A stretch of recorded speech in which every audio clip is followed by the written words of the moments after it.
ಬಹಳಷ್ಟು ಅದರಲ್ಲಿ ವಿರೋಧ ಪಕ್ಷದ ನಾಯಕರು ಇರ್ತಾರೆ, ಅಲ್ಲಿ ಅದೇ ಸ್ಟೇಜ್ ಮೇಲೆ ಅದೇ ವೇದಿಕೆ ಮೇಲೆ ಮಾನ್ಯ ಬೊಮ್ಮಾಯಿಯವರು ಇರ್ತಾರೆ, ಅನೇಕ ಸದಸ್ಯರು ಇರ್ತಾರೆ, ಬಹಳ ದೊಡ್ಡ ದೊಡ್ಡ ಟಾಲ್ ಲೀಡರ್ಸ್ ಎಲ್ಲ ಬರ್ತಾರೆ. ಅಲ್ಲಿ ಬಂದ್ಬಿಟ್ಟು ಅವರಿಗೆಲ್ಲ ಕುಂತಾಗ ಅಧ್ಯಕ್ಷ ಇರ್ತಾರೆ. ಅವರೆಲ್ಲರ ಮುಂದೆನೇ ಕೂಡ ರಾಮುಲು ಅವರು ಅವ್ರ ಭಾಷಣದಲ್ಲಿ ಹೇಳ್ತಾರೆ, ಕಾಂಗ್ರೆಸ್ ಕಾರ್ಯಕರ್ತನ ನಾವು ಇನ್ನ ಮುಂದೆ 2029-28ಕ್ಕೆ ನಾವು ಅಧಿಕಾರದಲ್ಲಿ ಬರ್ತೀವಿ, ನಿಮ್ಮ ಕಾಂಗ್ರೆಸ್ ಕಾರ್ಯಕರ್ತನ ಹುಡುಕಾಡಿ ಹೊಡಿತೀವಿ, ನೀವು ಪಾತಾಳದಲ್ಲಿ ಇದ್ರೆ ಅಂತೇಳಿ ಬಹಿರಂಗವಾಗಿ ಹೇಳ್ತಾರೆ ಅವರು. ಇದು ಯಾವ ಕಾರಣ ಸ್ವಾಮಿ?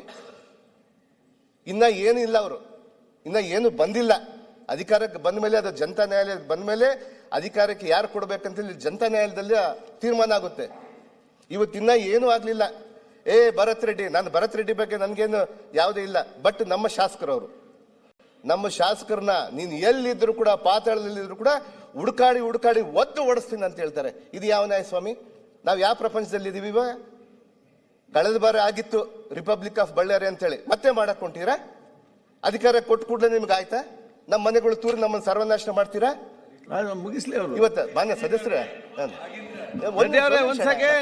ಒಂದ್ ಸೆಕೆಂಡ್ ರೆಡ್ಡಿ ಏನೇನ ಆಯ್ತು, ಒಂದ್ ಸೆಕೆಂಡ್ ಲೆಟ್ ಹಿಮ್ ಫಿನಿಶ್.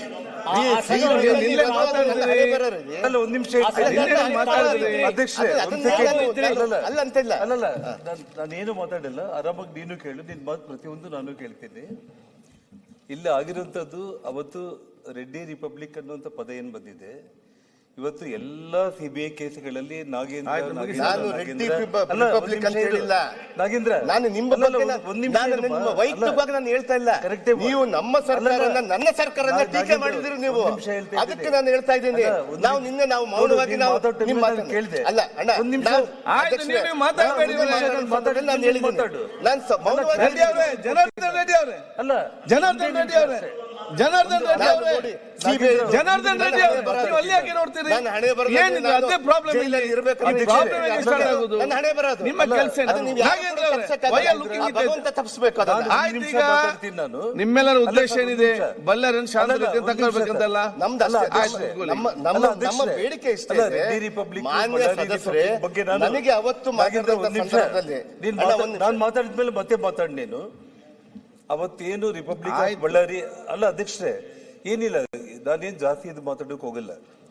ಅವತ್ತೇನಾಗಿದೆ, ಆ ಅಕ್ರಮ ಗಣಿಗಾರಿಕೆ ವಿಷಯದಲ್ಲಿ ಅದರಲ್ಲಿ ನಾಗೇಂದ್ರ ಅವರು, ಆನಂದ್ ಸಿಂಗ್ ಅವರು, ಸುರೇಶ್ ಬಾಬು ಅವರು, ಅನಿಲ್ ಲಾಡ್ ಇರಬಹುದು, ಸಾಕಷ್ಟು ಮಂದಿ ಶಾಸಕರು ಅಕ್ಯೂಸ್ಗಳಾಗಿರುವಂಥದ್ದು. ನನ್ನ ಮೇಲೆ ಇರುವಂಥ ಆರೋಪ, ಆ ಜಿಲ್ಲಾ ಉಸ್ತುವಾರಿ ಮಂತ್ರಿಯಾಗಿದ್ದು ಅಕ್ರಮಗಳನ್ನು ತಡೆಯೋದಕ್ಕೆ ಆಗಿಲ್ಲ ಅಂತೇಳಿ ಸಿಬಿಐ ಅವರು ಚಾರ್ಜ್ ಶೀಟ್ ಅಲ್ಲಿ ಮೆನ್ಷನ್ ಮಾಡಿರುವಂತದ್ದು. ಅಂದ್ರೆ ಅವತ್ತು ರಿಪಬ್ಲಿಕ್ ಆಫ್ ಬಳ್ಳಾರಿ ಆಗೋದಕ್ಕೆ ಮೂಲ ವ್ಯಕ್ತಿಗಳನ್ನ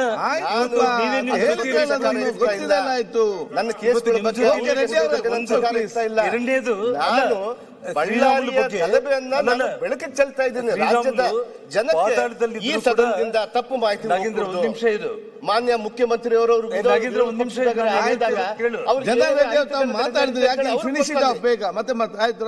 ಸಂಡೂರ್ಗೆ ಹೋದಾಗ ಅವ್ರಿಗೆ ಏನ್ ನಡೀತಾ.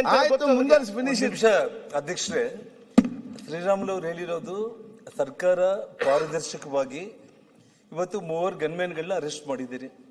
ಆಯ್ತು, ಅದು ಚರ್ಚೆ ಯಾರು ಕೊಲೆ ಮಾಡಿದಾನೋ ಆ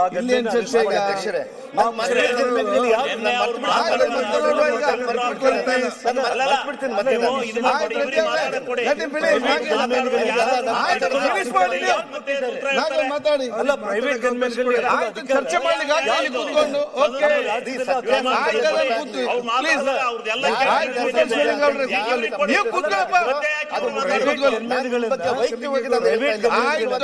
ಮಾಡ್ತಾ ಇಲ್ಲ. ಪ್ರೈವೇಟ್ ಗನ್ಮ್ಯಾನ್ಗಳನ್ನ ತಗೊಂಡ್ ಬರೋದಕ್ಕೆ ಯಾರು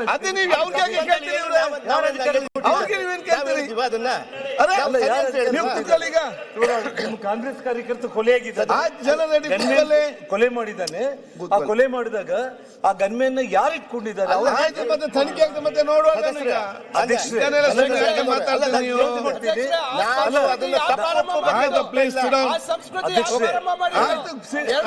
ಮತ್ತೆ ನೋಡುವ. ಫಿನಿಶ್ ಮಾಡಿ, ಫಿನಿಶ್ ಮಾಡಿ.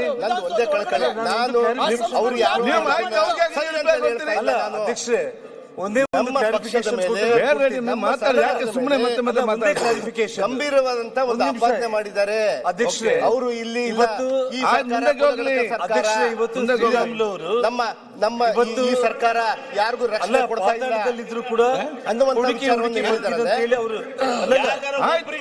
ಏ, ಸುಮ್ಮನೆ ಕೂತ್ಕೊಳ್ಳಿ ಶಿವಲಿಂಗ ಅವ್ರೆ, ಅವ್ರು ಸರಿಪಡಿಸ್ಬಿಟ್ಟು ಬೆಂಕಿ ಹಾಕಿ. ಕ್ಲಾರಿಫಿಕೇಶನ್ ಆಯ್ತು, ಸುಮ್ಮನೆ ಕೂತ್ಕೊಳ್ಳಿ. ಒಂದೇ ಅವ್ರು ಮಾತಾಡಿ, ಅಧ್ಯಕ್ಷರೇ, ರೆಡ್ಡಿ ಅವ್ರು ಆಯ್ತು, ಕೂತ್ಕೊಳ್ಳಿ. ಅವ್ರು ಹೇಳಿ ಮುಗಿಸ್ಲಿ. ರೆಡ್ಡಿ ಅವ್ರೆ, ಕೊಡಿ ಅವ್ರಿಗೆ.